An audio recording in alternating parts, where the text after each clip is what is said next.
Okay sir.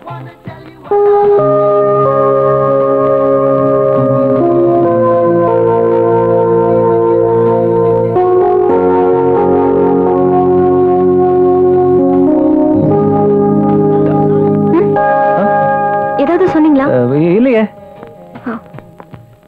ஏதோ சொல்ல வந்தியடா. Hi, ஐ அம் கவிதா வீரமணி. நாங்க தேஜா டிவில மனசே மனசுங்கிற ப்ரோக்ராம் பண்றோம். நீங்க ரெண்டு பேரும் ஃப்ரெண்ட்ஸா லவ்வர்ஸா? அது இட்ஸ் ஓகே. அத பத்தி நல்லா யோசிச்சு அப்புறமா ஒரு முடிவுக்கு வாங்க. இப்போ ஒரு கேள்வி கேக்குறேன். உங்க பேரு? வாசு. ஓகே வாசு, நீங்க இவங்கள லவ் பண்றீங்களா? என்னங்க இப்படி பப்ளிக்கா? அதனால என்ன? ஃபார் எக்ஸாம்பிள், நீங்க அவங்க கிட்ட ரொம்ப நாளாவே ஐ லவ் யூ சொல்லணும்னு நினைக்கிறீங்க. இப்பவே இந்த நிமிஷமே அந்த வார்த்தையை சொல்லணும்னா எப்படி சொல்வீங்க?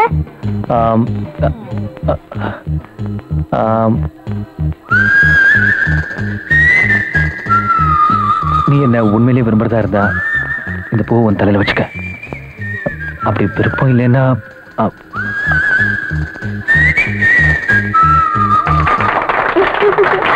It's so simple but great. கேட்ட உடனே எங்க ப்ரோக்ராம்ல பார்ட்டிசிபேட் பண்ணதுக்கு ரொம்ப thanks. Bye bye. Sorry Divya, அவங்க சடனா கேட்டதும். டிவி ப்ரோக்ராம் தானே வாசு, உண்மை இல்லையே. It's okay. Order ready.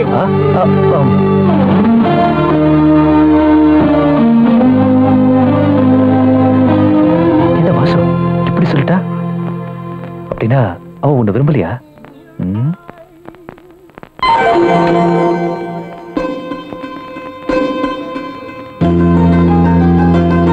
Vasu திரும்பவும் எடுத்து வச்சுக்குவாளா?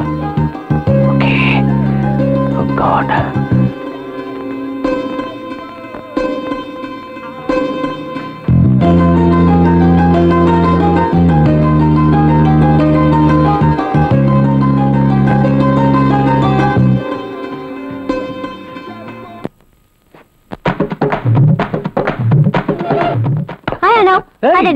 ஹாய், என்னடா எப்படி இருக்க?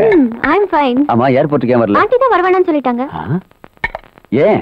நீங்க வர விஷயம் கூட மறந்து போற அளவுக்கு ஆண்டி என்ன அவ்வளவு நல்லா கவனிச்சுக்கிறாங்கன்னு நீங்க தெரிஞ்சுக்கணும் இல்லையா? அதுக்கு தான். அம்மாடி, இவ்வளவு நான் என்னவோ இல்ல நினைச்சேன். இப்பதான் தெரியுது அப்பாவே நடிச்சிருக்கா.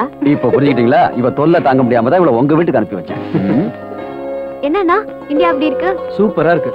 என்னது திடீர்னு வந்துட்டீங்க? உங்க அண்ணனுக்கு ஒரு கல்யாணத்தை பண்ணி வைக்கலாம் தான் இங்க வந்தோம்.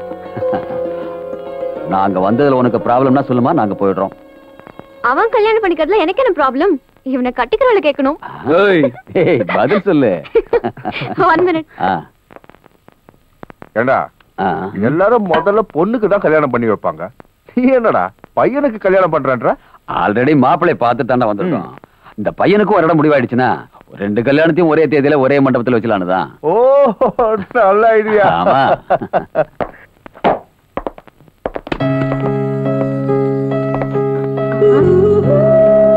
என்ன நீ கொஞ்சம் அசந்தா விழுந்துடுற? இன்னொரு தடவை இப்படி செஞ்ச ஹேர் பின் போட்டுருவேன். அதுக்கப்புறம் நீ அசையவே முடியாது. நீ இப்படி அடிக்கடி விழுறத பார்த்து நான் எவ்வளவு டென்ஷன் ஆயிடுறேன் தெரியுமா? ஏ வாசு, ஐ லவ் யூ டா. ஒருவேளை பிடிக்கலன்னு சொல்லிட்டா உன்னை அப்படியே நசுக்கிடுவேன். ஸ்டூபிட். எதுக்கு டைம் வேஸ்ட் பண்ணணும்? நாளைக்கு கேட்டுட்டா போச்சு. எப்படி கேக்குறது? வாசு, நீன்னா எனக்கு இஷ்டம், வேண்டான்னா உனக்கு தான் நஷ்டம். அப்புறம் நீ எவ்வளவு கெஞ்சினாலும் நான் ஒத்துக்கிறது ரொம்ப கஷ்டம். நான் போயிட்டு வரேன் daddy. Okay, all the best. Bye uncle. ஏய், எங்கடா போறான்? பொண்ணு பாக்குறதுக்கு. தனியாவா? நானும் அதான்டா கேட்டேன். அதாவது முதல்ல அவன் பொண்ணை பார்த்து பேசி ஓகேன்னு தெரிஞ்சதுக்கு அப்புறமா பொண்ணு பாக்குறது, தேதி குறிக்கிறது எல்லாம் வச்சுக்கலாம் சொல்லிட்டான். அதான் விஷயம். யங் ஜெனரேஷன் தான்.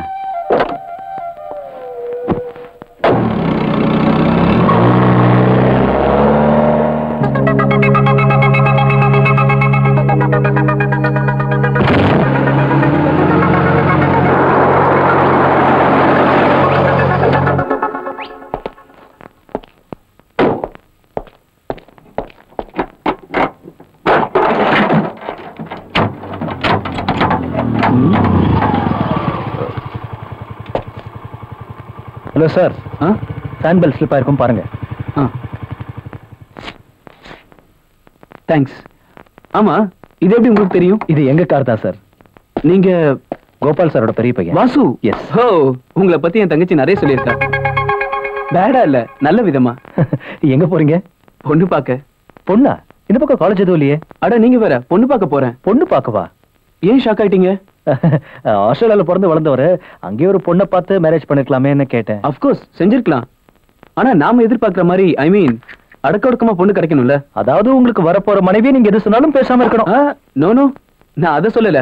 எங்க 2 பேருக்குள்ள ஏதாவது பிரச்சனை வந்தா அதை பெருசுப்படுத்தாம அவ பொறுமையா இருக்கணும். அப்படின்னா இங்க ராதிகா மாதிரி இருக்கணும். அவ கூட அப்படிதாங்க, என்ன சொன்னாலும் எதிர்த்து பேச மாட்டா. பாத்தீங்களா? நெக்ஸ்ட். பொண்ணு நல்லா படிச்சிருக்கணும்.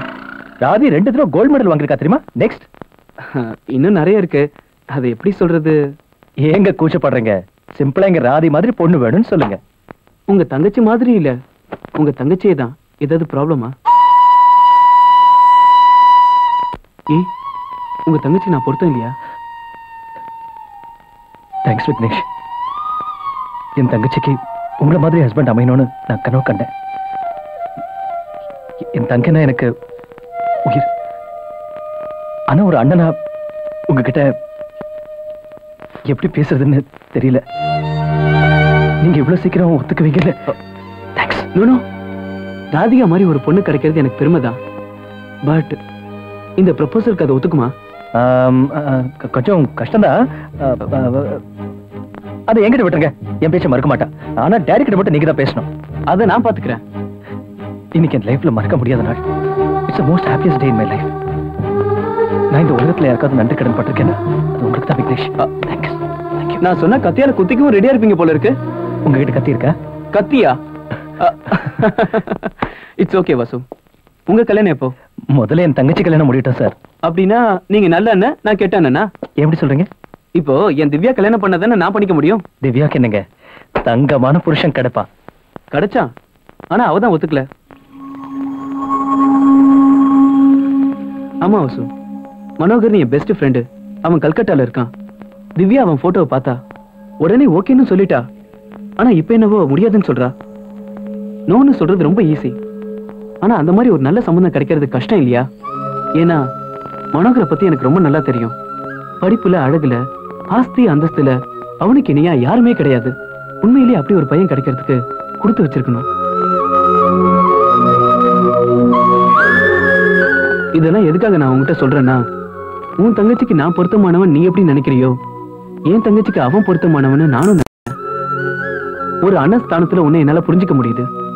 திவ்யாவை மட்டும் இந்த கல்யாணத்துக்கு நீங்க சம்மதிக்க வச்சிட்டீங்கன்னா நானும் உங்களுக்கு கடன்பட்டான் ஆவேன். ப்ளீஸ் வாசு. வாசு, திவ்யாவை ஒத்துக்க வைக்க வேண்டிய பொறுப்பு என்னோடதுங்க. நீங்க போங்க. தேங்க்யூ. பாய்.